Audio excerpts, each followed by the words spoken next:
بسم اللہ الرحمن الرحیم اللہم صلی علی محمد وعلی آل محمد کما صلیت علی ابراہیم وعلی آل ابراہیم انک حمید مجید اللہم بارک علی محمد وعلی آل محمد کما بارکت علی ابراہیم وعلی آل ابراہیم انک حمید مجید سبحانک لا علم لنا الا ما علمتنا انک انت العلیم الحکیم اللہم انفعنا بما علمتنا وعلمنا ما ينفعنا وزدنا علما قال اللہ تبارک و تعالی فی القرآن المجید والفرقان الحمید اعوذ باللہ من الشیطان الرجیم بسم اللہ الرحمن الرحیم فهل ينظرون الا الساعة ان تأتيهم بغتة فقد جاء اشراطها فأنى لهم اذا جاءتهم ذکراهم وقال النبی صلی اللہ تعالی علیہ وسلم لا تقوم الساعة حتى يخرج رجل مني أو من أهل بيتي يواطئ اسمه اسمي واسم أبيه اسم أبي أو كما قال عليه الصلاة والسلام اللهم صل على سيدنا ومولانا محمد وعلى آل سيدنا ومولانا محمد وبارك وسلم وصل عليه اللهم صل على سيدنا ومولانا محمد وعلى آل سيدنا ومولانا محمد وبارك وسلم وصل عليه اللهم صل على سيدنا وسيد ساداتنا وسيد عاداتنا وحبيبنا وحبيب ربنا وصمدنا وأجملنا وأكملنا وأحسننا وأرفقنا وأعلانا وأولانا وأزكانا وأتقانا محمد صلى الله عليه وعلى آله وأهله وذرياته وصحابته ومن تبعهم بإحسان إلى يوم الدين۔ قرآن کریم نے قیامت کے بارے میں یہ بات ارشاد فرمائی فَهَلْ يَنظُرُونَ إِلَّا السَّاعَةَ أَن تَأْتِيَهُمْ بَغْتَةً، یہ لوگ صرف اس بات کے منتظر ہیں کہ قیامت اچانک آ جائے۔ فرمایا فَقَدْ جَاءَ أَشْرَاطُهَا، قیامت کی علامات آ چکی ہیں۔ اب قیامت کی علامات کچھ تو وہ ہیں جو اللہ کے رسول صلی اللہ علیہ وسلم کے دور میں سامنے آ گئیں،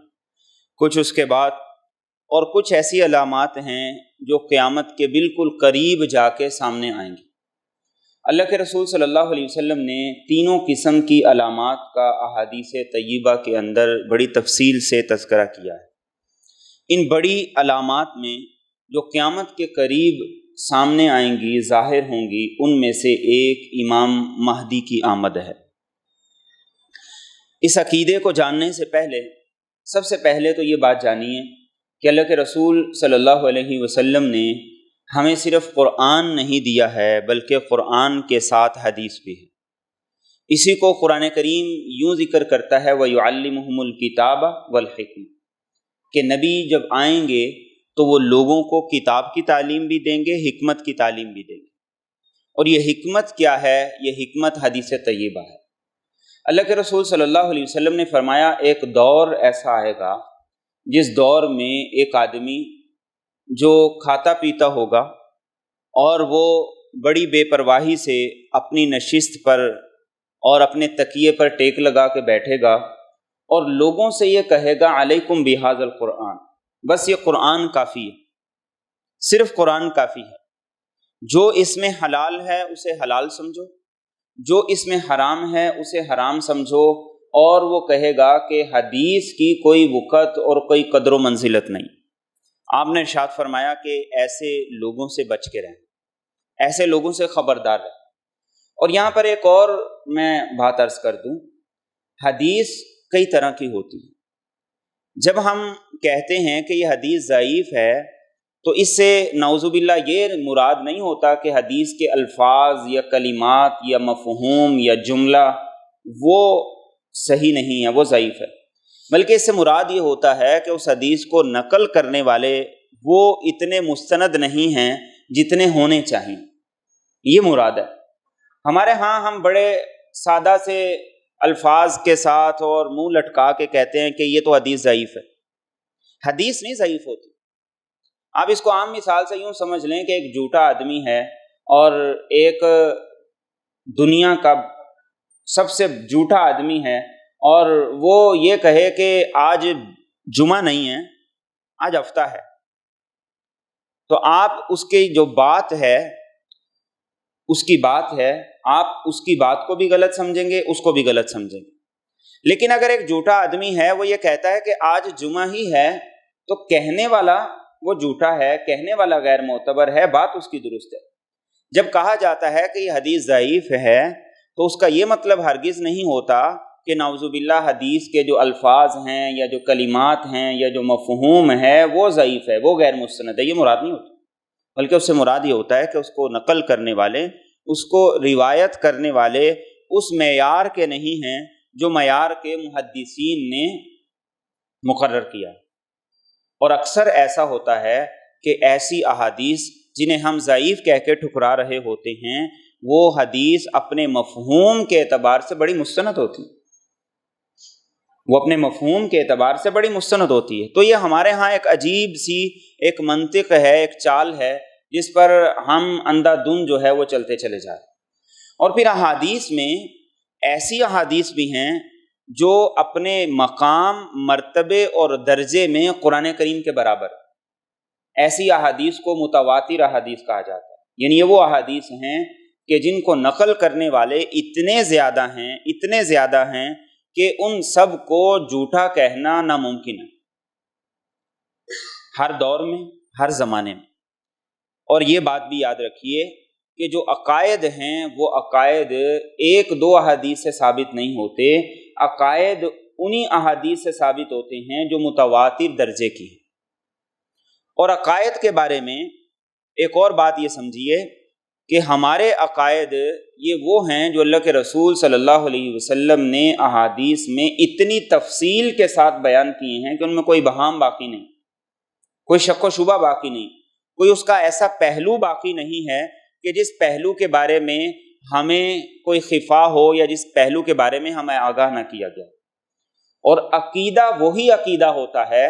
جو اللہ کے رسول صلی اللہ علیہ وسلم کے دور سے لے کر آج تک امت میں تسلسل سے چلا آ رہا ہے۔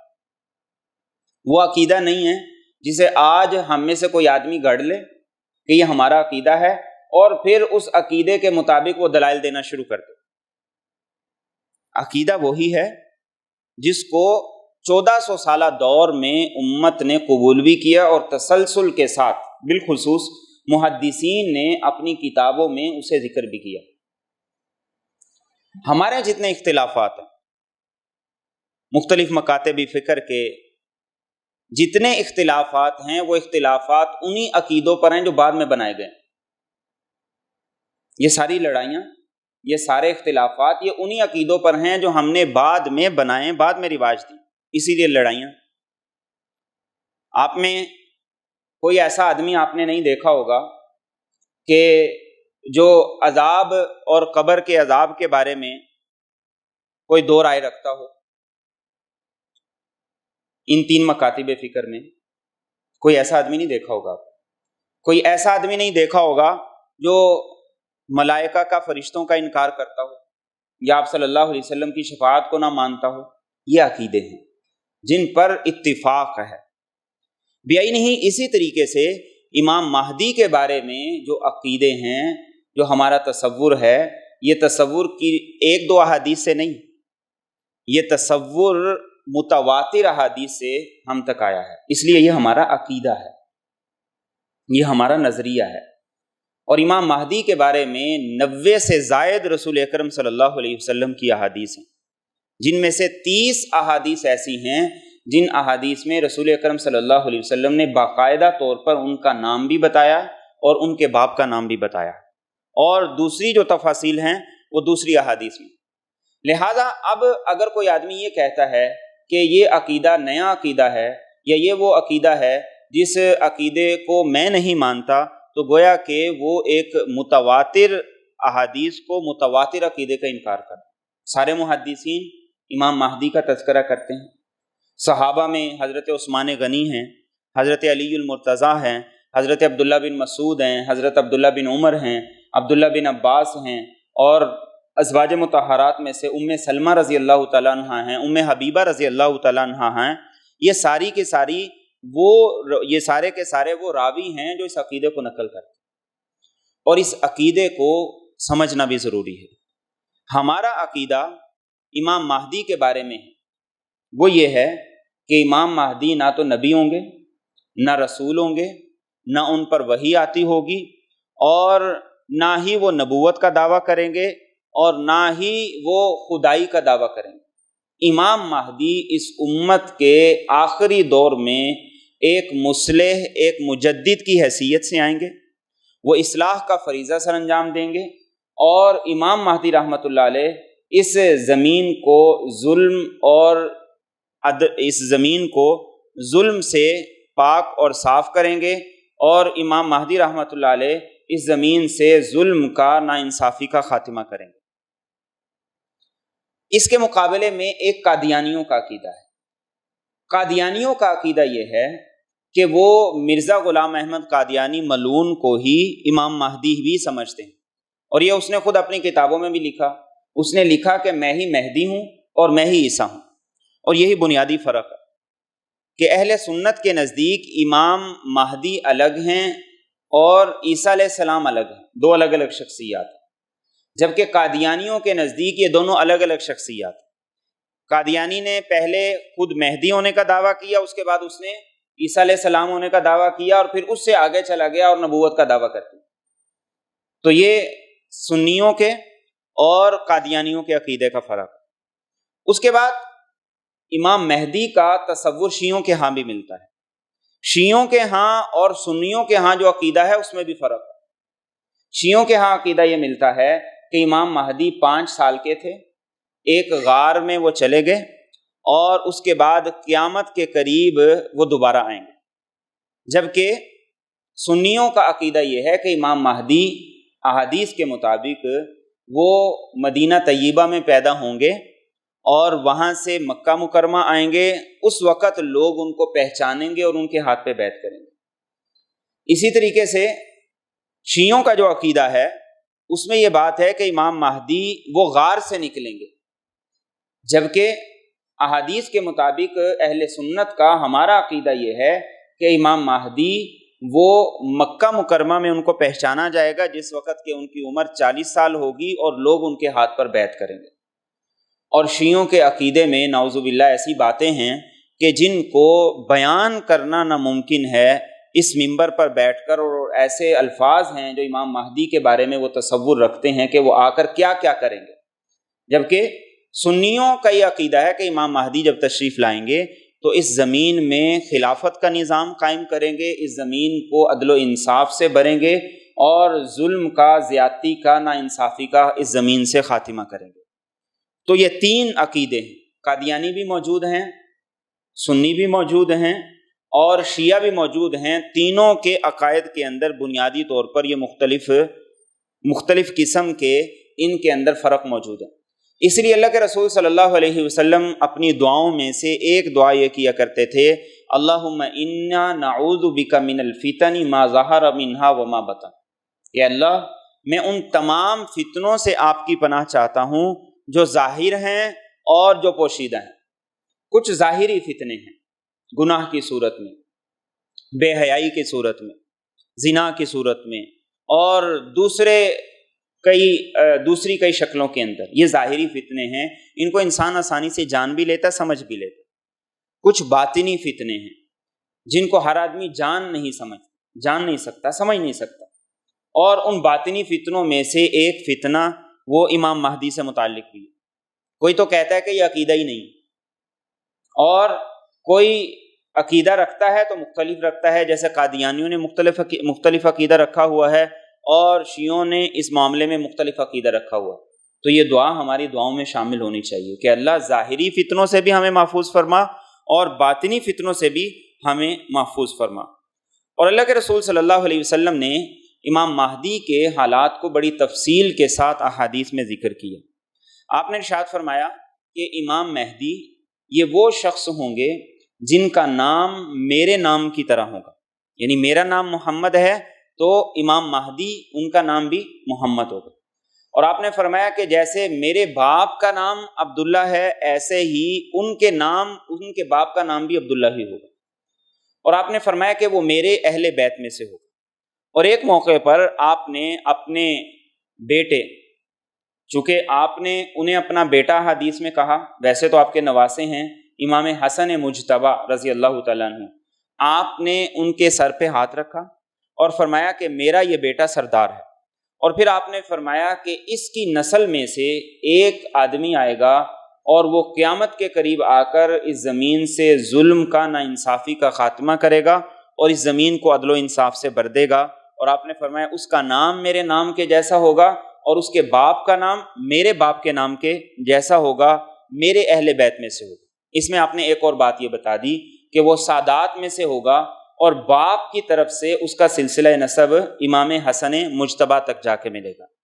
اور دوسری روایات سے یہ معلوم ہوتا ہے کہ ماں کی طرف سے امام مہدی کا جو سلسلہ نسب ہے وہ امام حسین رضی اللہ تعالیٰ عنہ تک جا کے ملے گا، یعنی دونوں نسبتوں سے، باپ کی طرف سے بھی ماں کی طرف سے بھی، دونوں طرف سے وہ سادات میں سے ہوں گے،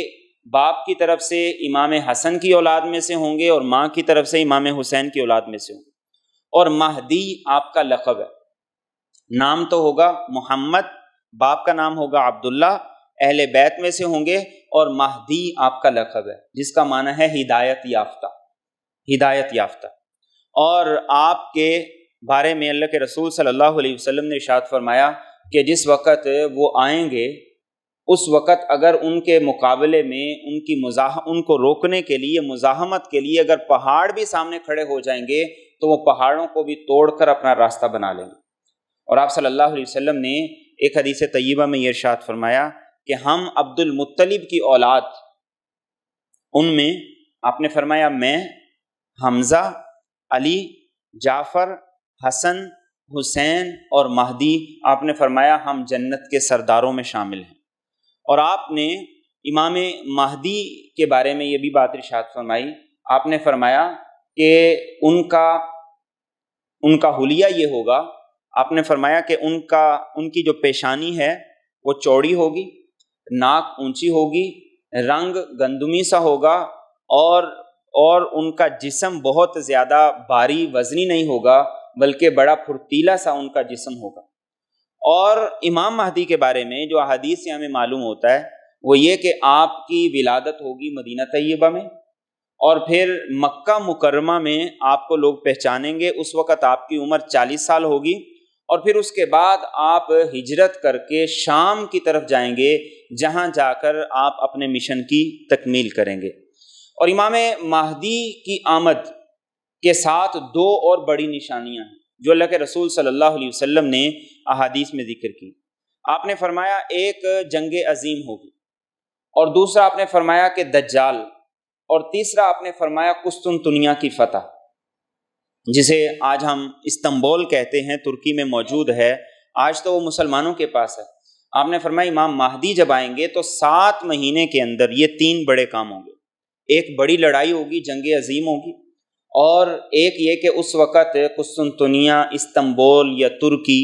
یہ رومیوں کے پاس ہوگا، امام مہدی اسے فتح کریں گے، اور تیسرا آپ نے فرمایا کہ دجال آئے گا، امام مہدی کی موجودگی میں آئے گا۔ یہ تینوں کام 7 مہینے کے اندر اندر ہوں گے۔ اب دیکھ رہے ہیں کہ ان حدیث میں اللہ کے رسول صلی اللہ علیہ وسلم نے ہر بات کو ہر پہلو سے واضح کیا، اور عقیدہ وہی ہوتا ہے کہ جس میں بات کو ہر پہلو سے اللہ کے رسول صلی اللہ علیہ وسلم نے خود واضح کیا۔ اس لیے اب کوئی بھی آدمی اگر یہ دعویٰ کرتا ہے، جیسے ہمارے ملک میں بھی بعض لوگوں نے دعویٰ کیا، سعودیہ میں بعض لوگوں نے دعویٰ کیا، یمن میں بعض لوگوں نے دعویٰ کیا کہ میں مہدی ہوں، اللہ کے رسول صلی اللہ علیہ وسلم نے احادیث میں اتنی وضاحت سے وہ بات بتا دی ہے کہ وہ ساری کی ساری علامات اور نشانیوں کو آپ صلی اللہ علیہ وسلم نے واضح کر کے بتایا۔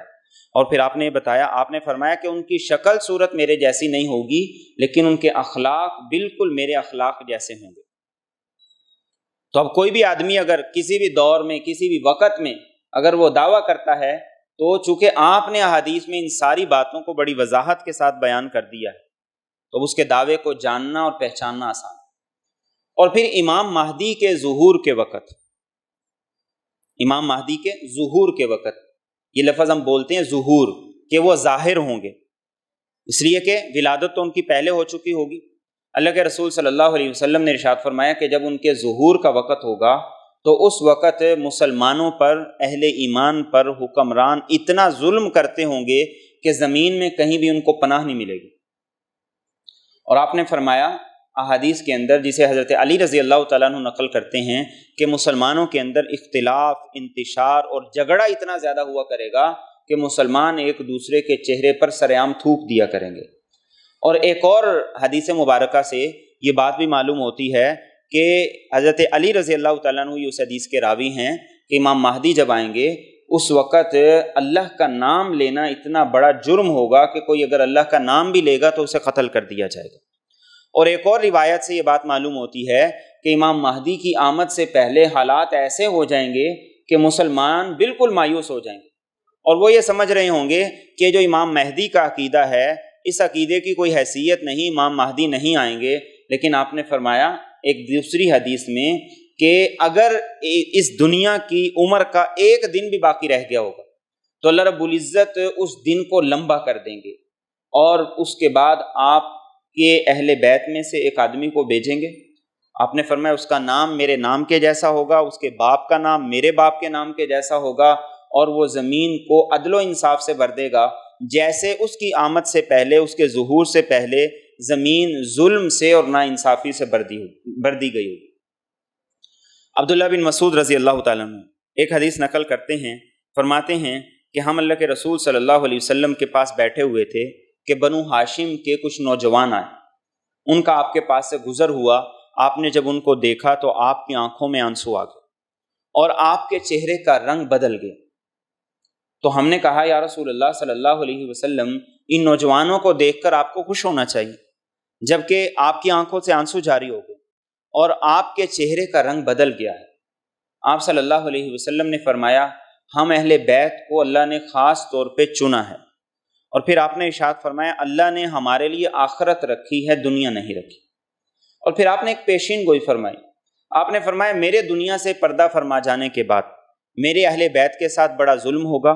بڑی ناانصافی ہوگی، لوگ انہیں ٹھکرائیں گے، انہیں دھتکاریں گے۔ اور آپ نے فرمایا کہ پھر ایک وقت ایسا آئے گا جب خراسان سے کچھ سیاہ جھنڈے نکلیں گے اور وہ میرے اہل بیت میں سے ہوں گے، وہ اپنے حق کا مطالبہ کریں گے، ان کا حق انہیں نہیں دیا جائے گا، پھر وہ جہاد کریں گے اور اللہ رب العزت ان کو فتح عطا کریں گے۔ فتح کے بعد پھر حکومت ان کو بنانے کا اختیار ملے گا، لیکن وہ نہیں لیں گے بلکہ وہ میرے اہل بیت میں سے ایک آدمی کو حکومت دیں گے، اور وہ پھر اس حکومت کو جب لے گا تو پھر وہ زمین کے اندر عدل و انصاف قائم کرے گا، ظلم، زیادتی اور ناانصافی کا خاتمہ کرے گا۔ اور آپ نے فرمایا کہ وہ آدمی جو میرے اہل بیت میں سے ہوگا، ظلم اور ناانصافی کا خاتمہ کرے گا، اس کا نام میرے نام کے جیسا ہوگا اور اس کے باپ کا نام میرے باپ کے نام کے جیسا ہوگا۔ اور اللہ کے رسول صلی اللہ علیہ وسلم نے احادیث میں یہ بات بھی ارشاد فرمائی، آپ نے فرمایا کہ جس سال امام مہدی لوگوں کے سامنے ظاہر ہوں گے اس سال رمضان کی پہلی تاریخ کو سورج گرہن ہوگا، اور رمضان کے اندر 2 مرتبہ چاند گرہن ہوگا، اور رمضان کے بعد جب حج کا موسم آئے گا تو لوگوں میں بڑی زبردست قسم کی لڑائی ہوگی۔ آپ نے فرمایا لڑائی کی نوبت یہاں تک پہنچے گی کہ قتل و غارت گری ہوگی، بہت سے لوگ اس لڑائی میں قتل کر دیے جائیں گے۔ اس کے بعد پھر لوگوں کے اندر یہ بات اور یہ جذبہ پیدا ہوگا کہ ہمارا کوئی پیشوا ہونا چاہیے، کوئی مقتدا ہونا چاہیے، کوئی رہنما ہونا چاہیے۔ تو اس وقت لوگ جب بیت اللہ کے اندر آئیں گے تو آپ نے فرمایا کہ حجر اسود اور مقام ابراہیم کے درمیان امام مہدی کو پہچانیں گے، اور یہ سب سے پہلے جہاں امام مہدی کا ظہور ہوگا حجر اسود اور مقام ابراہیم کے درمیان۔ آپ نے فرمایا کہ ان کو پہچانیں گے اور ان کو پہچان کر یہ کہیں گے کہ ہم آپ کے ہاتھ پر بیعت کرتے ہیں، آپ کو اپنا امام، مقتدا اور پیشوا بناتے ہیں، تو وہ انکار کریں گے۔ اور اس کے بعد آپ نے فرمایا کہ میری امت کے 313 صلحاء، اولیاء، نیک لوگ ہوں گے جو امام مہدی کو اس بات پر مطمئن کریں گے اور اس بات پر آمادہ کریں گے کہ وہ ان سے بیعت لیں۔ اور آپ نے حدیث میں یہ بھی فرمایا، آپ نے فرمایا کہ جیسے بدر میں میرے ساتھ صحابہ 313 تھے، امام مہدی کے ہاتھ پر بیعت کرنے والے 313 ہوں گے۔ اور یہ بھی آپ نے فرمایا جیسے طالوت کے ساتھ مل کر لڑائی کرنے والے 313 تھے، امام مہدی کے ساتھ اولین بیعت کرنے والے وہ 313 ہوں گے۔ اور آپ نے فرمایا پھر اس کے بعد امام مہدی ان کے ہاتھ پر بیعت کریں گے۔ اور اسی دوران یہ واقعہ بھی ہوگا کہ مسلمانوں کا جو حکمران ہے یا جو مسلمانوں کا مقتدا ہے وہ فوت ہو چکا ہوگا، اور یہ بھی ضرورت ہوگی کہ اس وقت کوئی ایسا آدمی ہو مسلمان جس کے ہاتھ پر بیعت کریں، اور مسلمان اس کے ہاتھ پر بیعت کر کے اسے اپنا مقتدا اور پیشوا مان لیں۔ تو انہی حالات میں امام مہدی کا ظہور ہوگا اور مسلمان ان کے ہاتھ پر بیعت کریں گے۔ اور جب امام مہدی کا ظہور ہو جائے گا تو آپ نے فرمایا مشرق کی جانب سے ایک لشکر نکلے گا، اور اس لشکر کا جو سربراہ کمانڈر ہوگا اس کا نام حارث ہوگا، اور اس کے اندر ایک آدمی ہوگا جس کا نام منصور ہوگا۔ آپ نے فرمایا کہ وہ سب سے پہلے امام مہدی کی حمایت کریں گے، اور آپ نے فرمایا کہ تم میں سے کسی آدمی کی زندگی میں اگر ایسا وقت آ جاتا ہے تو ہر مومن کو چاہیے کہ اس کی مدد کرے، اس لیے کہ وہ میرے اہل بیت کے لیے اس زمین میں اللہ کا معاون ہوگا، اللہ کی طرف سے مددگار ہوگا۔ اور آپ نے فرمایا کہ اگر کسی کو اس دور کا پتہ چل جائے، امام مہدی کی آمد اس کی زندگی میں ہو جائے، تو آپ نے ارشاد فرمایا کہ اگر اسے برف پر گھسٹ کر بھی جانا پڑتا ہے تو وہاں جائے، اس لیے کہ یہ اس دور کے اور اس زمانے کے سب سے بہترین لوگ ہوں گے۔ امام مہدی کے حالات کے بارے میں اللہ کے رسول صلی اللہ علیہ وسلم نے جو بات ارشاد فرمائی، اس میں آپ نے سب سے پہلی جو بات ارشاد فرمائی جس کا احادیث میں بڑی کثرت سے تذکرہ ملتا ہے، چونکہ امام مہدی اہل بیت میں سے ہوں گے، آپ نے فرمایا کہ اس دور میں ایک آدمی ہوگا جو سفیانی اس کو کہا جائے گا، یہ یزید مردود کی اولاد میں سے ہوگا، شام پر اس کا تسلط ہوگا اور مصر تک اس کا اقتدار پھیلا ہوا ہوگا، یہ میرے اہل بیت کا سب سے بڑا دشمن ہوگا، اور اگر اس کو پتہ چلے گا کہ کوئی بھی آدمی میرے اہل بیت میں سے موجود ہے تو مرد ہوگا تو اسے قتل کر دے گا، بچہ ہوگا تو اسے ذبح کروا دے گا، عورت ہوگی تو اس کے پیٹ کو چاک کروا دے گا۔ آپ نے فرمایا کہ جب امام مہدی کے ہاتھ پر لوگ بیعت کریں گے تو یہی سفیانی آدمی جس کے ننیال کا آپ نے تذکرہ کیا کہ وہ قبیلہ کلب میں سے ہوں گے، وہ ایک لشکر کو بھیجے گا تاکہ بیت اللہ پہ حملہ کیا جائے اور امام مہدی کو قتل کیا جائے۔ تو آپ نے فرمایا کہ جب وہ لشکر جائے گا اور بیدا کے مقام پہ پہنچے گا، مدینہ طیبہ سے واپسی پر جہاں پر ہم احرام باندھتے ہیں عمرے کے لیے یا حج کے سفر میں، جسے مسجد ذوالحلیفہ کہا جاتا ہے، اس کے سامنے چٹیل میدان ہے، تو آپ نے فرمایا کہ وہاں پر وہ لشکر جب پہنچے گا تو وہ سارے کا سارا زمین میں دس جائے گا۔ یہ امام مہدی کی پہلی کرامت بھی ہوگی، اللہ کی طرف سے ان کی تائید بھی ہوگی۔ ان میں سے صرف ایک آدمی بچے گا جو جا کر یہ اطلاع دے گا کہ سارے کا سارا لشکر زمین میں دس گیا ہے، صرف میں بچا ہوں۔ حضرت عائشہ رضی اللہ تعالیٰ عنہ انہوں نے بڑا خوبصورت سوال کیا، انہوں نے کہا یا رسول اللہ صلی اللہ علیہ وسلم، راستے میں تو ہر طرح کے لوگ ہوتے ہیں، ان کے ساتھ ایسے لوگ بھی ہوں گے جو ان کے ساتھ نہیں ہوں گے لیکن اس علاقے میں موجود ہوں گے، کوئی ایسے بھی ہوں گے جن کو مجبور کر کے ساتھ لایا گیا ہوگا، کوئی ایسے بھی ہوں گے جو راہ گزر ہوں گے اور وہ بھی زمین میں دنسا دیے جائیں گے۔ تو آپ صلی اللہ علیہ وسلم نے فرمایا بالکل، آپ نے فرمایا دنیا میں ایسا ہی ہوگا کہ اس جگہ پر اس خطے پر جتنے بھی لوگ ہوں گے وہ سارے کے سارے دنسا دیے جائیں گے، لیکن آپ نے فرمایا جب قیامت کا دن ہوگا تو اللہ رب العزت ان سب کو ان کی نیتوں کے مطابق اٹھائیں گے، جس کی جو نیت ہوگی، جس کا جو عمل ہوگا، اللہ رب العزت اس کی نیت اور اس کے عمل کے مطابق اسے بدلہ دیں گے، اس کو جزا دیں گے۔ تو یہ پہلا لشکر ہوگا جو امام مہدی کے خلاف آئے گا اور وہ زمین میں دنسا دیا جائے گا۔ پھر اس کے بعد آپ نے ارشاد فرمایا کہ وہ جو سفیانی آدمی ہوگا جس کا لقب سفیانی ہوگا، وہ خود لشکر لے کر امام مہدی کے مقابلے کے لیے نکلے گا، لیکن بہت سے لوگ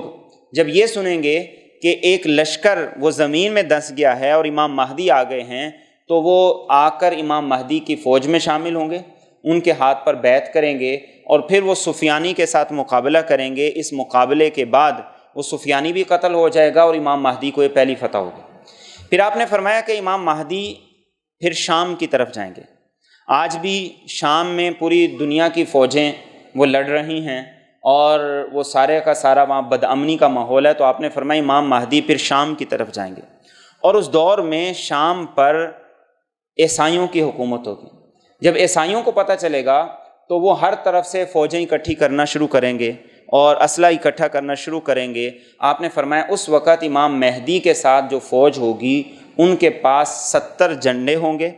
ہر جھنڈے کے نیچے 12,000 آدمی ہوں گے، یعنی 8,40,000 آدمی امام مہدی کی فوج کے اندر ہوں گے۔ تو آپ نے فرمایا 4 دن لڑائی ہوگی، پہلے دن بھی شکست ہوگی، اور پہلے دن بہت سے لوگ ایسے ہوں گے جو عیسائیوں کی فوج کو دیکھ کر بھاگ جائیں گے۔ آپ نے فرمایا یہ وہ لوگ ہوں گے اللہ ان کی توبہ کو قبول نہیں کریں گے۔ پھر دوسرے دن لڑائی ہوگی، بہت سے لوگ پھر شہید ہو جائیں گے، پھر تیسرے دن لڑائی ہوگی، پھر بہت سے لوگ شہید ہو جائیں گے، پھر چوتھے دن جب لڑائی ہوگی تو اللہ رب العزت مسلمانوں کو فتح عطا کریں گے، اور آپ نے فرمایا کہ دمشق پر، شام پر امام مہدی ان کا تسلط ہو جائے گا، اور وہ یہاں پر عدل و انصاف کے مطابق حکومت قائم کریں گے، اور اتنا پیسہ ہوگا، اتنا مال ہوگا، اتنا سونا چاندی ہوگا، امام مہدی اپنے لشکر سے کہیں گے کہ لے لو جتنا جس نے لینا لے لے، لیکن کوئی بھی نہیں لے گا، کوئی بھی راضی نہیں ہوگا، اس لیے کہ ہر ایک خاندان میں سے صرف ایک آدمی بچا ہوگا، باقی سارے قتل ہو گئے ہوں۔ پھر آپ نے احادیث میں جو تیسرا تذکرہ کیا وہ آپ نے ذکر کیا قسطنطنیہ کی فتح کا، یعنی استنبول یا ترکی کی فتح کا۔ آج تو ترکی مسلمانوں کے پاس ہے، لیکن آپ نے فرمایا کہ جب امام مہدی آئیں گے تو ان کا تیسرا بڑا مقابلہ ہوگا یہاں پر قسطنطنیہ کی فتح کے لیے۔ اور آپ نے احادیث میں یہ بھی ارشاد فرمایا کہ اس وقت آپ نے فرمایا، صحابہ سے پوچھا آپ نے پوچھا کہ بتاؤ وہ کون سا شہر ہے جس کا ایک حصہ پانی کے اندر ہے، ایک حصہ خشکی میں؟ تو صحابہ نے کہا کہ وہ قسطنطنیہ ہے۔ تو آپ صلی اللہ علیہ وسلم نے فرمایا کہ میری امت میں آخری دور کے اندر یہ شہر فتح ہوگا، اور وہ آخری دفعہ فتح ہوگا۔ تو آپ نے فرمایا کہ وہ لڑائی سے نہیں فتح ہوگا، آپ نے فرمایا کہ مسلمانوں کا لشکر وہاں پر جائے گا، اور وہاں پر جانے کے بعد وہ لا الہ الا اللہ واللہ اکبر کا جب نعرہ لگائے گا تو وہاں پر جو شہر ہوگا اس کی ایک دیوار گر جائے گی، اور آپ نے یہ بھی فرمایا کہ جو سمندر کی طرف دیوار ہوگی وہ گرے گی۔ پھر آپ نے فرمایا وہ دوسرا نعرہ لگائیں گے، پھر تیسرا نعرہ لگائیں گے، اس طرح 3 دیواریں گریں گی، مسلمان شہر کے اندر داخل ہوں گے، اور ابھی قتل و غارت گری کر کے، فتح کر کے، ابھی اپنے مال کو، مال غنیمت کو سمیٹ رہے ہوں گے کہ یہ افواہ پھیل جائے گی کہ دجال آ گئے۔ اللہ کے رسول صلی اللہ علیہ وسلم نے ارشاد فرمایا کہ جب یہ افواہ پھیلے گی تو مسلمان جلدی جلدی اس خبر کی تحقیق کے لیے سب کچھ چھوڑ کے جائیں گے، لیکن پتہ چلے گا کہ دجال ابھی نہیں آیا، وہ خبر غلط تھی۔ آپ نے فرمایا امام مہدی اپنے ساتھیوں کو لے کر عدل و انصاف کے مطابق نظام قائم کر کے رہنا شروع کریں گے کہ انہی حالات کے اندر دجال آئے گا۔ اور آپ نے فرمایا جب دجال آئے گا تو امام مہدی 7 آدمیوں کو یا 9 آدمیوں کو بھیجیں گے، اور آپ نے فرمایا کہ جن 7 یا 9 آدمیوں کو امام مہدی بھیجیں گے میں ان کو بھی جانتا ہوں، ان کے نام کو بھی جانتا ہوں، ان کے باپ کے نام کو بھی جانتا ہوں، اور جن گھوڑوں پر جائیں گے وہ بھی آج میرے سامنے ہیں۔ آپ نے فرمایا وہ اس وقت کے سب سے بہترین اور اللہ کے پسندیدہ اور نیک لوگ ہوں گے۔ وہ پھر آ کر امام مہدی کو بتائیں گے کہ واقعتاً دجال بھی، اس کا خروج بھی ہو چکا ہے۔ اب امام مہدی بھی پریشان ہوں گے، اور اس وقت دجال کی آمد کے حوالے سے مسلمان بھی بڑے پریشان ہوں گے کہ اتنا بڑا فتنہ ہے، آخر اس سے نمٹنا کیسے؟ تو آپ نے فرمایا کہ پھر ایک دن فجر کا وقت ہوگا،